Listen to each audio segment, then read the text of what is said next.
Hi everyone, my name is Lindsay Gales, and today I'm going to be talking about the more ways to analyze data assignment. I selected the Kahoot option from the listed options at the bottom of our assignment. Now, Kahoot is something that I have utilized in the past, but I will say I use them more for fun activities. I've used them as classroom community building activities. I've used them as get to know yous or end of the year celebrations or just brain breaks. And I really did not realize how much I was missing out on. I know some teachers that use Kahoot quite a lot as a fun way to assess their students' learning. So, without further ado, I pulled up so this is the article that I read through, watched the video, got myself more familiar with all of the features, and now I'm going to walk through what I learned on and using I gotta move my face here, using my home screen. So, uh, first going to reports, I can select when the game. So, um, I realize some of them, I'm not too sure why, but some of them I'm not able to pull up data. So I'm going to just choose, or maybe because I clicked on it already, maybe that's why it doesn't show up. But anyways, so this is a fun little Disney Kahoot that we did, just as a brain break one day or kind of a celebration to just like ending a test. So I learned that you can sort through various filters, like how I just clicked on the one that I wanted. If you really had quite a lot of different Kahoots, you could search for the one you wanted and pull it up. From there, you are given the option of summary. So in the summary, it tells me, okay, 28% was answered correctly.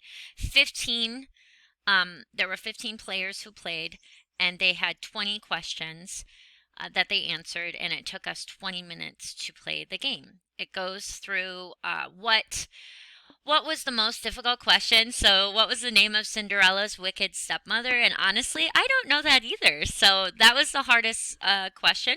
0% of my students, I can't remember. Nope, these were fourth graders, so they did not know this answer.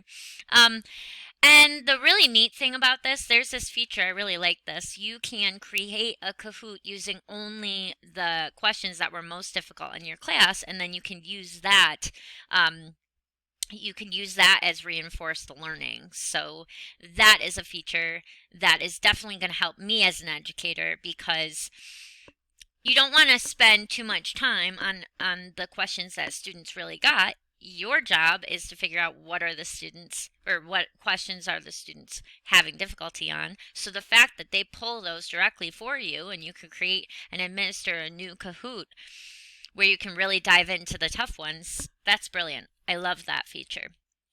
Okay, so you're able to view the podium too if you want to celebrate uh, who were the winners. It tells you that I did this February 11th, 2021 at 12:59 p.m. and it was hosted by me.